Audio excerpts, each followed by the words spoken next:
This is Jack from tofluency.com, and this is episode 12 of the To Fluency podcast. It is fantastic to have you here listening to this episode. Now, today you're going to learn a lot of vocabulary all about getting around cities. Okay, so to get around a city means to move from one place to the other, and you can do this by walking, taking a car, driving your car, getting on a bus, taking the train, walking, I think I've said that already, going on your bike, etc. So we're going to talk about this though in a really different way, because I'm going to compare different countries. Because I grew up in the UK, I lived in Spain for a couple of years, and then I've been in America for 10 years now.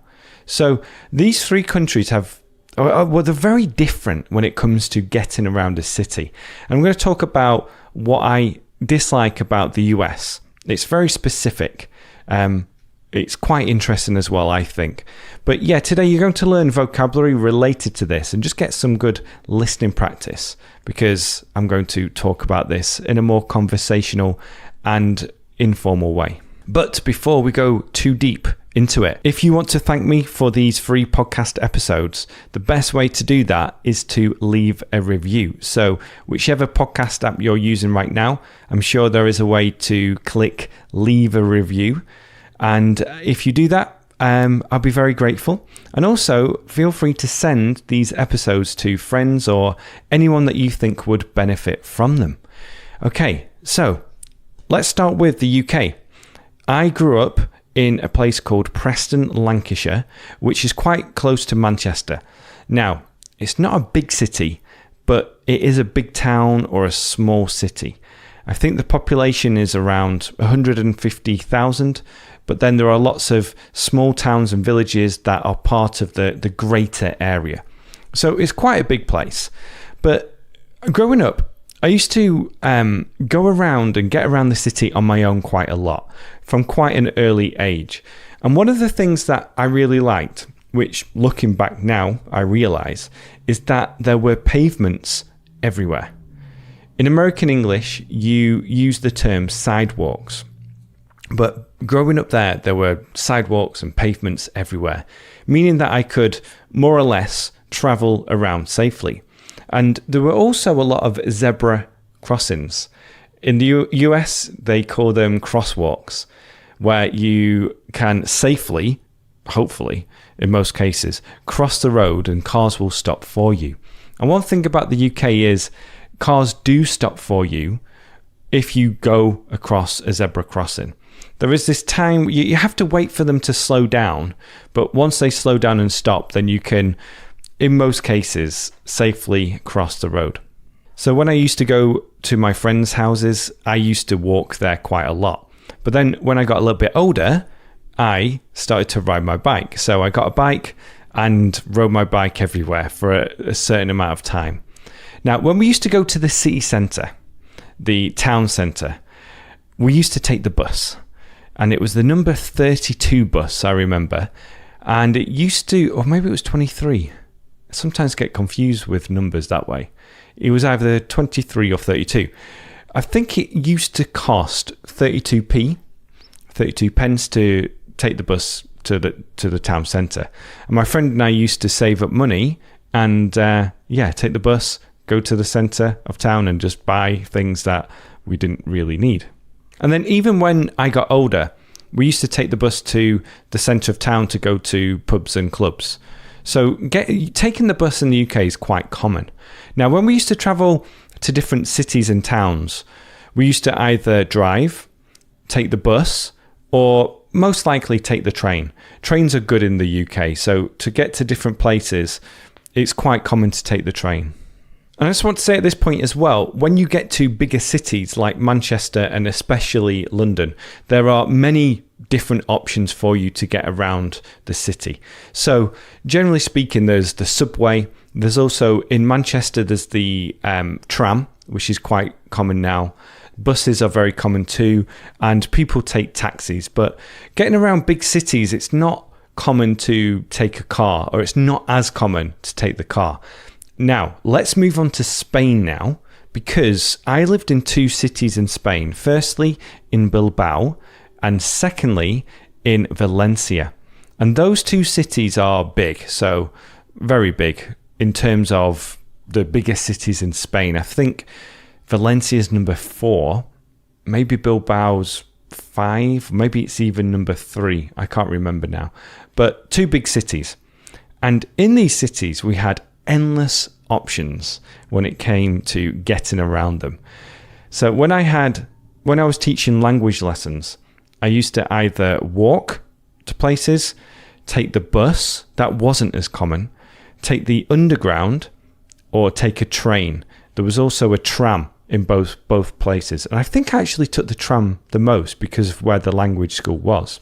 But if I could and if I had time, I would walk. Generally speaking, I remember taking the tram on the way there and then walking home. And it took me about 40 minutes, I think, to walk home after teaching for the night. And I used to like doing that because at night it was a bit cooler, it wasn't as hot, and I used to really just enjoy the walk. So all in all, the UK and Spain are very similar when it comes to getting around cities. I didn't really live in a place or spend a lot of time in a smaller town, so maybe that was different, and I imagine it's probably quite similar to the UK, where when you're living in a town you still have really good public transport options and you can walk around the town or take your bike. Now let's talk about the US, because the US is very different compared to the UK and Spain. Not so much in some of the big cities. So let's take New York. If you've ever been to New York before, you'll know everyone takes the subway. People take buses. People walk. People take the yellow cabs. People take Ubers now. There are plenty of cycle lanes as well. So the US big cities like New York, great for public transportation. Other big cities aren't like that. I've spent quite a bit of time in Atlanta, and what I remember from it is that the public transportation isn't as good. Everyone seems to just get in their car and drive, even on short distances, and the traffic in Atlanta is terrible. They have lanes that are, they have roads that have 9 lanes, and they're completely full. And I remember there wasn't a good subway option.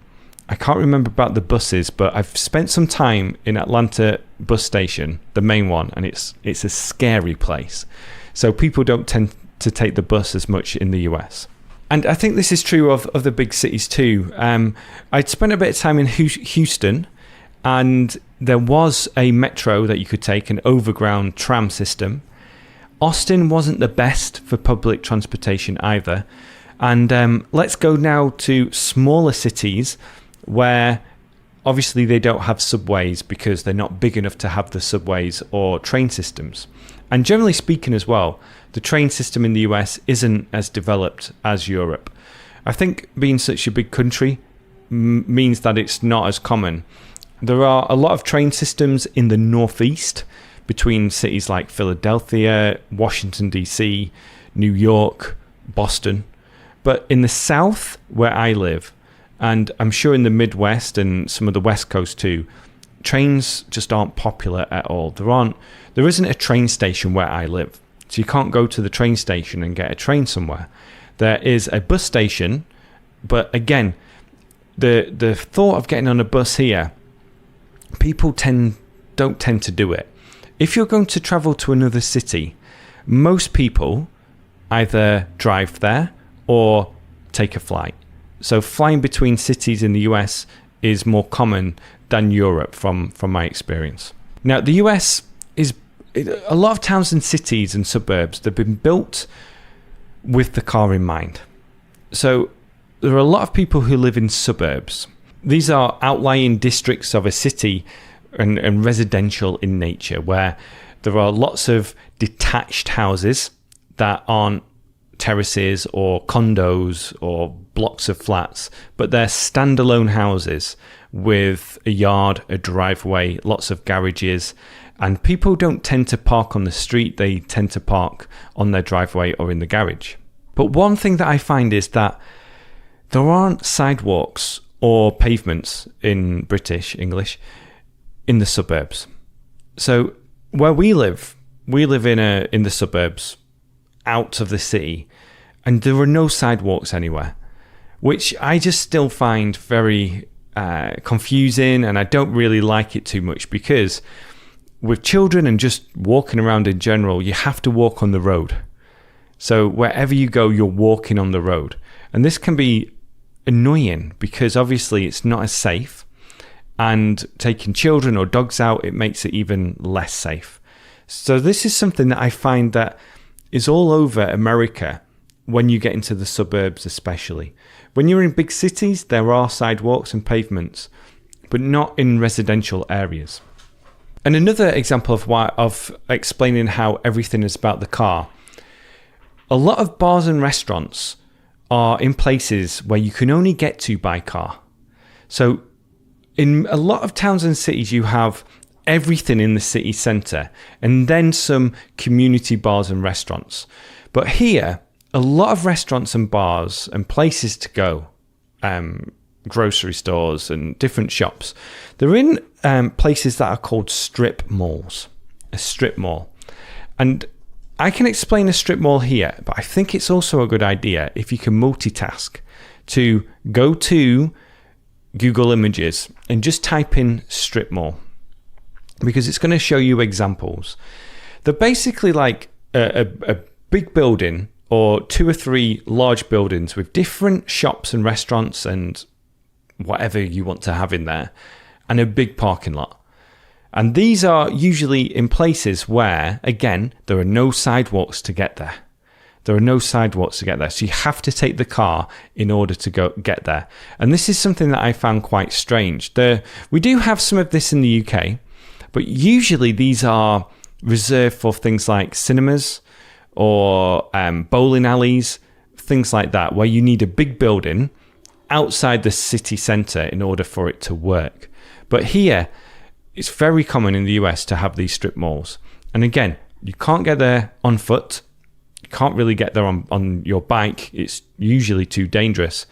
And if you want to get there by bus, a little preposition mistake there, then again, they drop you off at the side of the road, usually on the grass, and then you have to cross the road with no crosswalk to try and get there.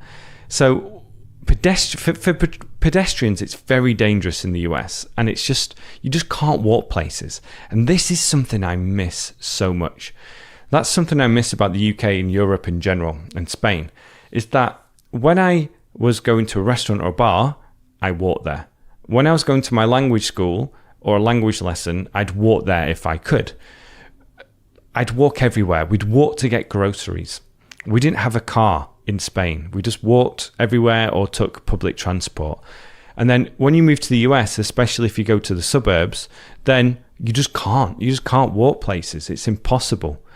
It doesn't have the sidewalks or pavements to walk there. For me to walk to a bar or a restaurant or a coffee shop or anywhere, it would be quite dangerous. And I've done it once before when I took my car to the mechanics and I had to walk home, or I wanted to walk home to try it out. And it was pretty dangerous because there's not a lot of room on the side of the road for you to walk, and you're walking on grass or walking on someone's property or the side of their property. And again, it's just not as fun. So that is what I would love to see change in the US, is something, or cities and towns that would really focus on the pedestrian instead of the driver. And I don't know if that is going to change or not. It might change depending on different factors or what people want to invest in. And there is talk about investing in more train stations and train lines so that people can move around the city or move from city to city on the train. But again, the car rules here. Everyone needs a car if they want to get around town. And the whole city and cities have been structured in a way that benefits the car. Things like no sidewalks, no really good bus stops, and lots of things that you can only get to by car, such as bars, restaurants and shops in strip malls.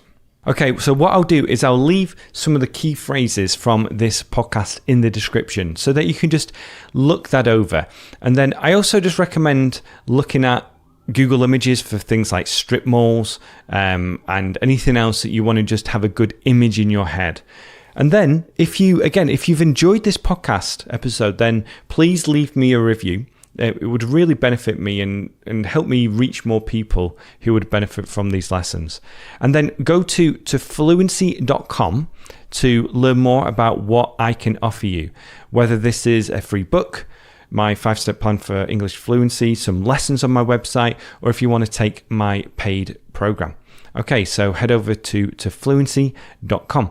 And if you want to continue listening to my podcast, just go back and choose another episode. All right, thank you so much for listening. Bye for now.